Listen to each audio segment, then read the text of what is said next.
Hello students. तो अभी तक हम लोग ने कार्ल पियर्सन मेथड पढ़ी, राइट। आज हम लोग देखेंगे Spearman rank correlation method. We have studied the Karl Pearson method to find the correlation coefficient between two variables. It is clear that this method is used when two variables are quantitative. That is, both the variables are numerically measurable. But in problem of business, industry and social science, there are some situations when we deal with a qualitative variable. तो जब quantitative variable है, मतलब जिसे हम major कर सकते हैं, right, उसके बारे में तो हम लोग ने कार्ल पियर्सन मेथड में पढ़ लिया। बट कभी कभी हम लोग को रिलेशनशिप दो क्वालिटेटिव डेटा के बारे में पढ़ना भी पड़ता है, राइट। क्वालिटेटिव डेटा के बारे में भी रिलेशन फाइंड करना पड़ता है, राइट। तो उस वक्त पे हम लोग कौन सी मेथड करेंगे? तो उस वक्त हम लोग स्पीयरमैन रैंक कोरिलेशन मेथड पढ़ेंगे। That is beauty, honesty, skill, morality, proficiency, allocation, music, dance, ये सब क्या क्वालिटी है, राइट, एट्रीब्यूट्स है। उसके बारे में अगर रिलेशन जानना है तो हम लोग स्पीयरमैन रैंक कोरिलेशन यूज करेंगे।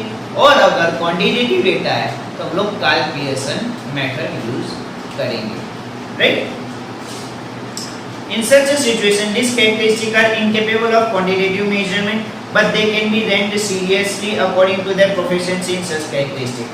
तो उस वक्त हम लोग क्या है, क्वांटिटेटिव तो नहीं है डेटा, ये सब beauty, skill, dance, right, singing, ये सारे क्या है क्वालिटेटिव डेटा है। उसको हम लोग क्वांटिटी में तो बता नहीं सकते, तो हम लोग क्या करते हैं, उसे रैंक देने की कोशिश करते हैं, राइट। जैसे तुम लोगों ने देखा होगा हर एक कॉम्पिटिशन में रैंक दिया जाता है। क्यों उसमें रैंक क्यों देते हैं? ताकि उसमें तुम जो एबिलिटी है तुम नंबर्स में जज नहीं कर सकते, इसलिए हम लोग रैंक देते हैं। जो सबसे अच्छा है उसे फर्स्ट रैंक देते, सेकंड रैंक देते, थर्ड रैंक देते, राइट। ऐसे ही हम लोग को भी रैंक के हिसाब से करना है। तो correlation coefficient computed using such rank of two characteristics as suggested by Charles Spearman is known as Spearman rank correlation method. और अगर हम कोरिलेशन कोएफिशिएंट ये रैंक जो हम लोग देते हैं वो यूज करके अगर हम लोग करें तो उससे हम लोग क्या बोलेंगे, Spearman rank correlation method.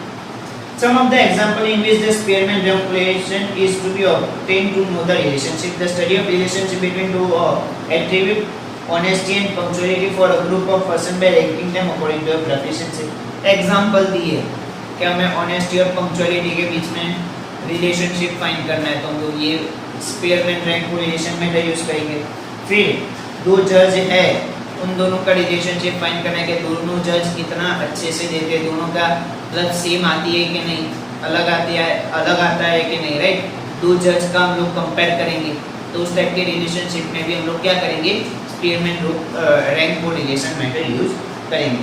Sometime even if the data consist of quantitative variable, the rank correlation coefficient is obtained by assigning the rank.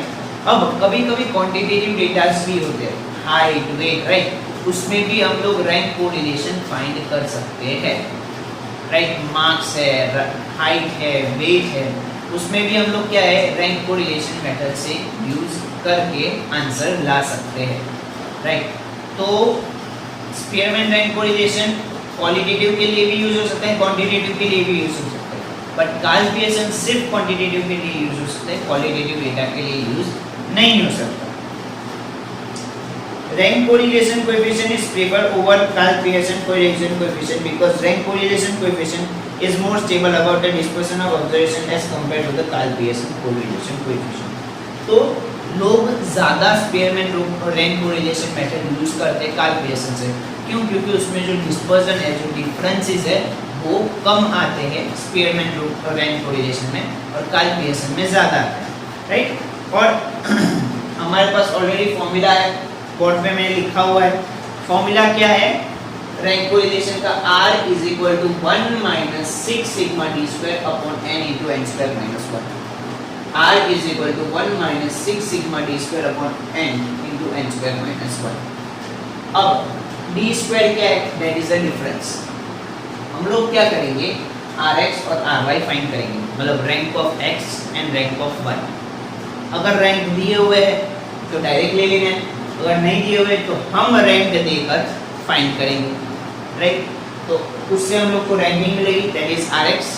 x का जो हम लोग रैंकिंग देंगे तो वो Rx होगा और y को जो रैंकिंग देंगे वो Ry होगा। उन दोनों का डिफरेंस कर दो तो डी है।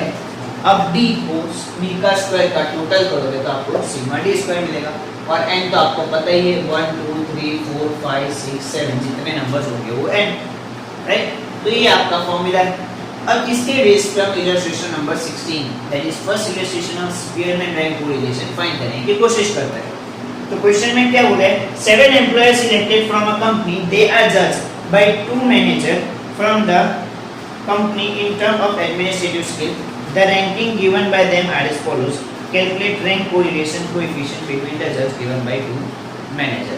तो तुम्हें क्या बोले 7 एम्प्लॉयज है, राइट, और वो लोग क्या है कि मैनेजर, 2 मैनेजर है और दोनों रैंक दे रहे हैं एडमिनिस्ट्रेटिव स्किल, कितने अच्छे से काम कर रहे हैं एडमिनिस्ट्रेशन डिपार्टमेंट में, तो वो लोग उसके बेसिस पे उन लोग को रैंक दे रहे हैं।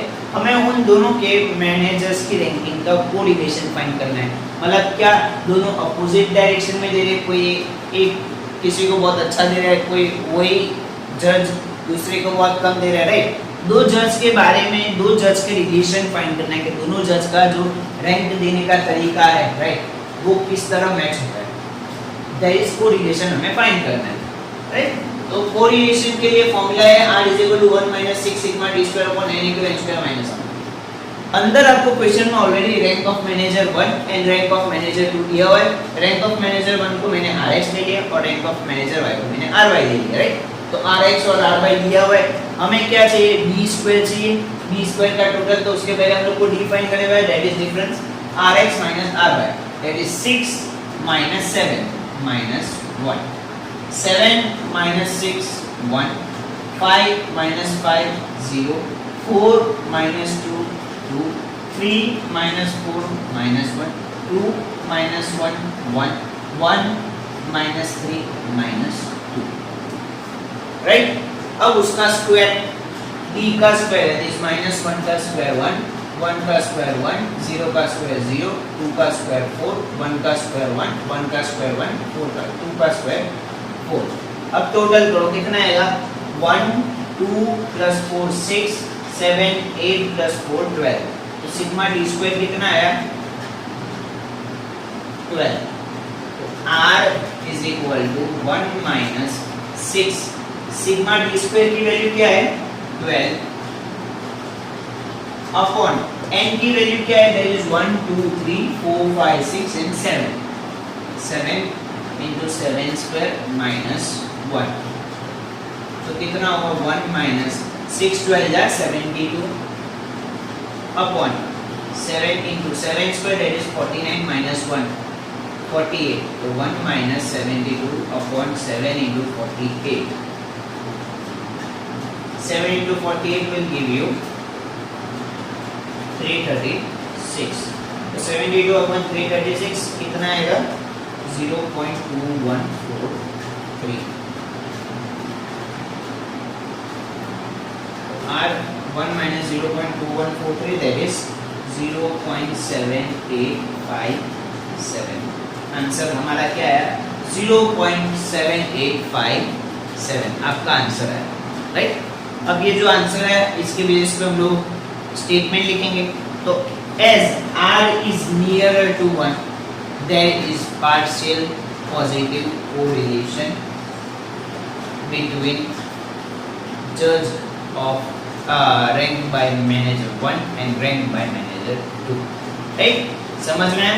इस तरह करने, देखो ये टाइप के सम्स काफी इजी है, मतलब मैं आपको पर्सनली बोलूं तो रैंक कोरिलेशन मेथड आपको ज़्यादा इजी लगेगा काल पीएसएन से, क्योंकि उसमें क्या है कि थोड़ा कैलकुलेशन ज़्यादा हो जाता है रैंक काल पीएसएन में, इसमें थोड़ा क्या है कैलकुलेशन कम रहता है, तो इसीलिए लोग ये ज़्यादा सजेस्ट करते हैं, क्योंकि कॉम्प्लेक्सिटी भी कम हो जाती है और डिस्पर्जन भी इतना नहीं आता, मतलब डिफरेंसेस भी इतने नहीं आते इस मेथड में, राइट। तो ये था हमारा illustration number 16। Illustration number 17, the owner of a chain of mobile phone shop selling the mobile phone of various branded invited an expert person. The owner asked him to check and rank 10 different mobile phones regarding its camera and battery efficiency. The rank given by the expert to 10 mobile phone of different brand are given below. Find the rank correlation coefficient between the efficiency of camera and battery of the mobile phone. तो यहाँ क्या बोला है कि एक shopkeeper ने 10 अलग-अलग variety के फ़ोन लिए और एक एक्सपर्ट को बोला कि आप इसके कैमरा और बैटरी बैकअप की एफिशिएंसी के बारे में आज इसको रैंक दो। तो हमें इन दोनों के बीच में कोरिलेशन फाइंड करना है। रैंक जो कैमरा के लिए दिए गए और रैंक जो बैटरी के लिए दिए गए, इन दोनों का हमें क्या फाइंड करना है? Correlation coefficient, right. अब तुम्हें रैंक ऑलरेडी दिए हुआ, मतलब यही मैटर है कि r = 1 - 6 sigma d² upon n * n² - 1, right. और रैंक ऑफ कैमरा मैंने rx ले लिया और रैंक ऑफ बैटरी हमने ry ले लिया। तो हम लोग को d फाइंड करना है। d = rx - ry, that is rx 3 - 6 - 3 5 - 4 2 8 1 8 - 9 - 1 4 - 8 - 4 7 - 1 6 10 - 2 8 2 - 3 - 1 10 - 10 1 - 10 - 9 6 - 5 1 9 - 7 2। तो ये हमारा डिफरेंस आ गया। अब उसका क्या करना है? हमें स्क्वायर करना है। तो स्क्वायर क्या आएगा? 3 का स्क्वायर 9, 1 का स्क्वायर 1, 1 का स्क्वायर 1, 4 का स्क्वायर 16, 6 का स्क्वायर 36, 8 का स्क्वायर 64, 1 का स्क्वायर 1, 8 9 का स्क्वायर 81, 1 का स्क्वायर 1, 4 का स्क्वायर 4। तो टोटल कितना आएगा? 9 1 1 6 34 64 1 81 1 4 2 1 4। तो हमारा d² का टोटल कितना आएगा? ये क्या है हमारा? सिग्मा d² है, राइट। सिग्मा d² कितना है? 2 1 4। तो ये वैल्यू फॉर्मूला में रख देते हैं। तो r = 1 - 6 sigma d² that is 214 upon n कितना होगा? That is 1 2 3 4 5 6 7 8 9 10 10 into 10² minus 1 1 minus 6 into 214, that will give you 1284 upon 10 into 10² that is 100 minus 1 100 minus 1 99 1284 upon 10 into 99, that is 1 minus 1284 upon 990, 1 minus कितना होगा? 1.2970, that will bring minus 0.2970, right?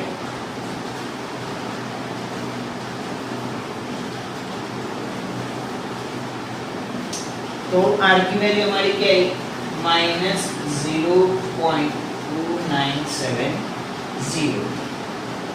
तब क्या है कि again r की value देखो nearer to 0 है, तो as r is nearer to 0 there is a partial negative correlation.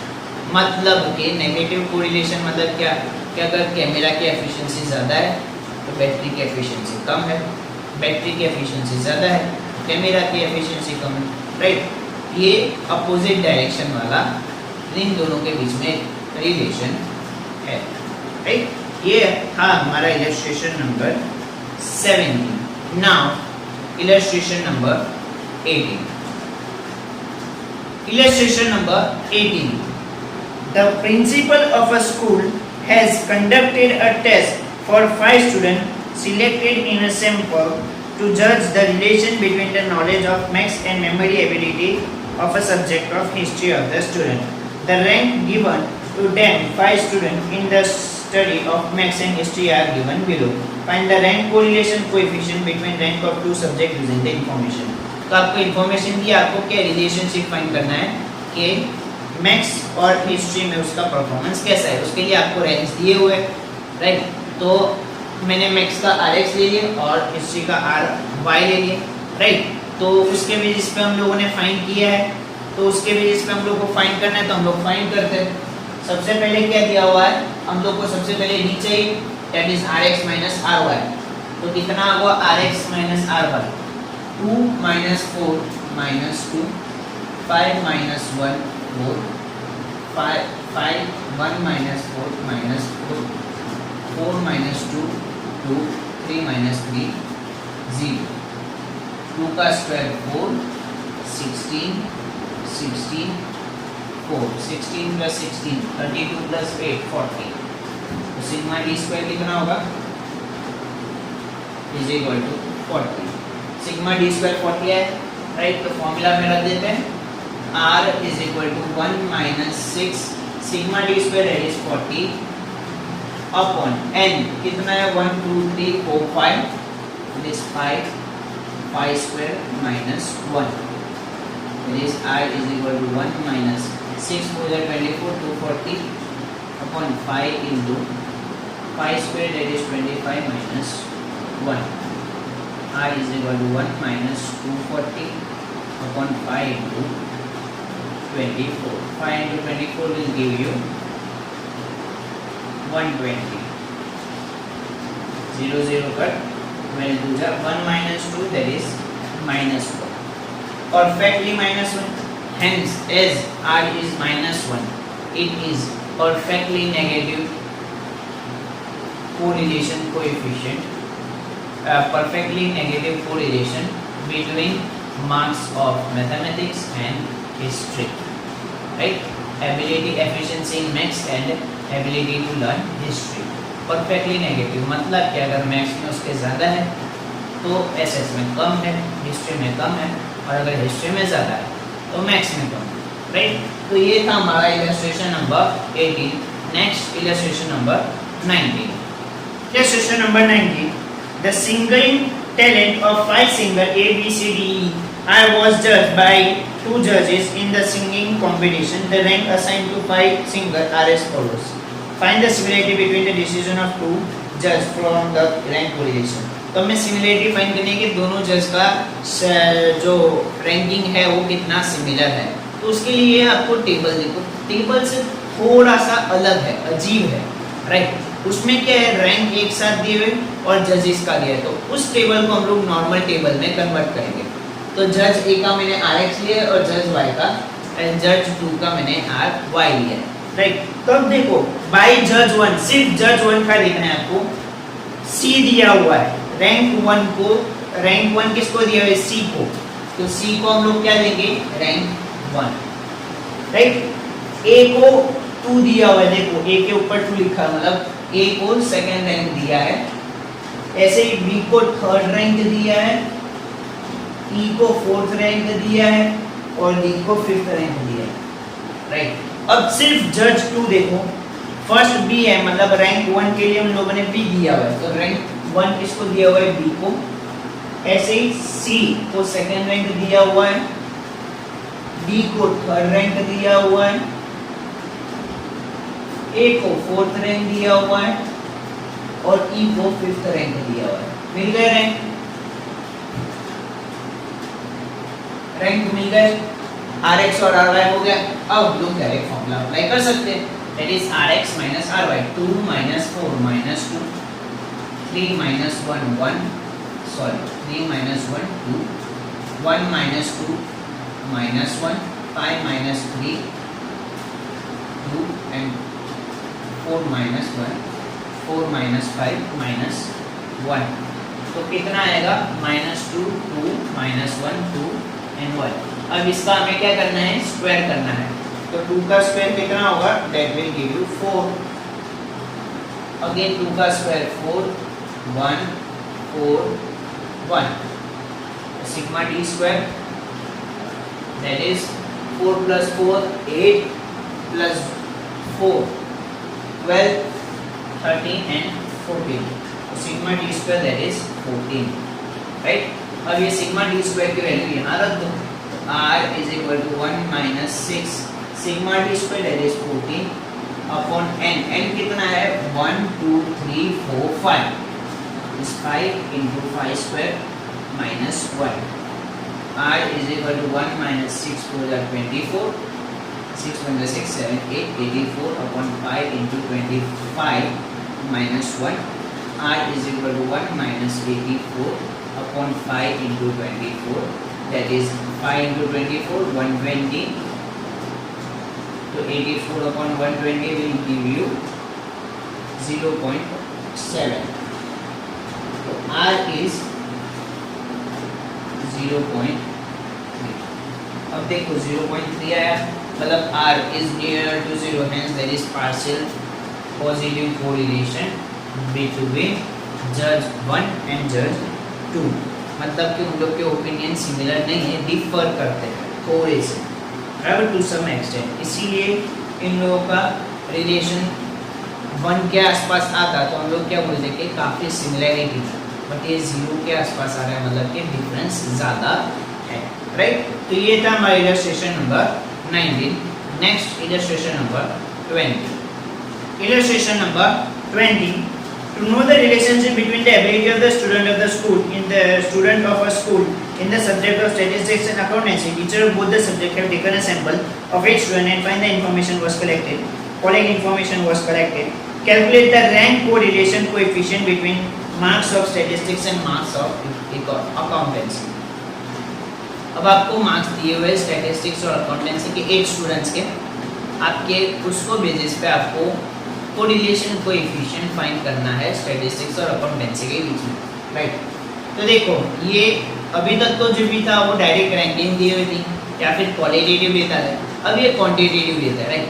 तो इसको हम लोग वो कार्ल पियर्सन मेथड से भी कर सकते हैं, बट यहाँ स्पेशली आपको बोला है आपको क्या फाइंड करना है, रैंक कोरिलेशन कोएफिशिएंट, और रैंक वाला तो सिर्फ एक ही है, इसीलिए हम लोग rank correlation coefficient Spearman rank correlation method use करेंगे, राइट. वरना कार्ल पियर्सन मेथड यूज कर सकते थे हम लोग, पर यहाँ स्पेशली बोला है रैंक कोरिलेशन कोएफिशिएंट, तो हम लोग rank correlation that is Spearman rank correlation method use करेंगे, राइट.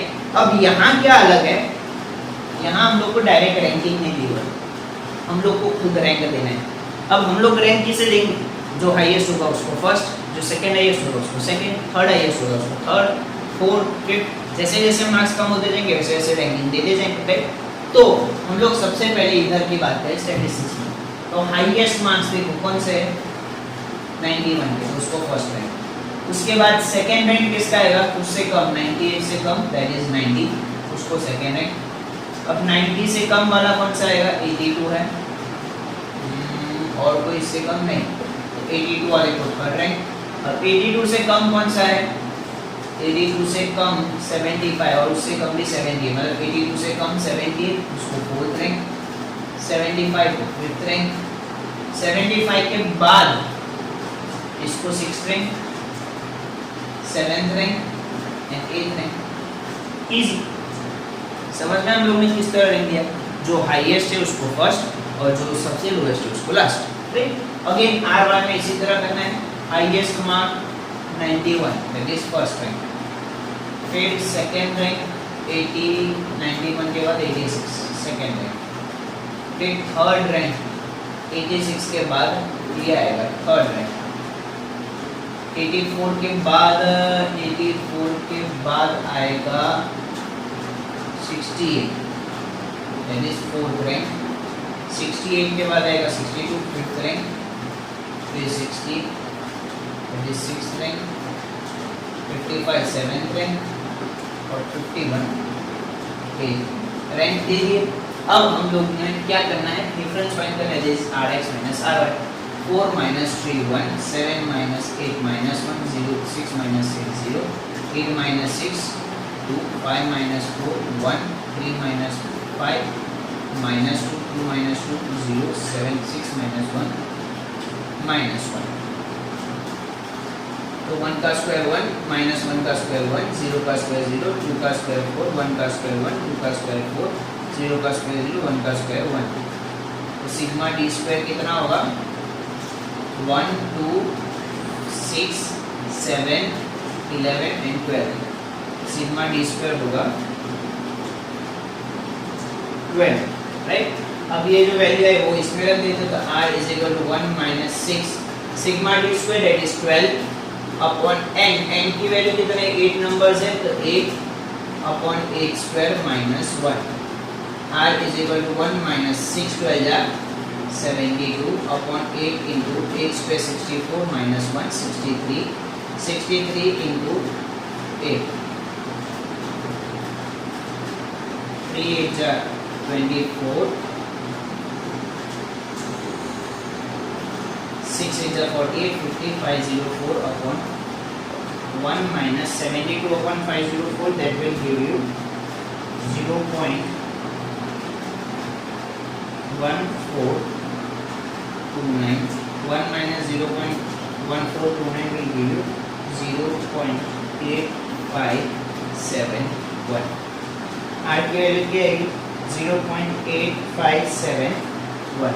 अब देखो 0.8571 है मतलब r is nearer to 1, right? Hence there is a high degree of positive correlation between statistics and accountancy. Marks of statistics and accountancy. समझ में आया, right? तो ये था हमारी इलस्ट्रेशन नंबर 20. आगे के सम्स हम लोग अलग टाइप का है तो बाद में हम लोग करेंगे, राइट? आज के लिए बस इतना ही. That's it for the day. Thank you and have a nice day.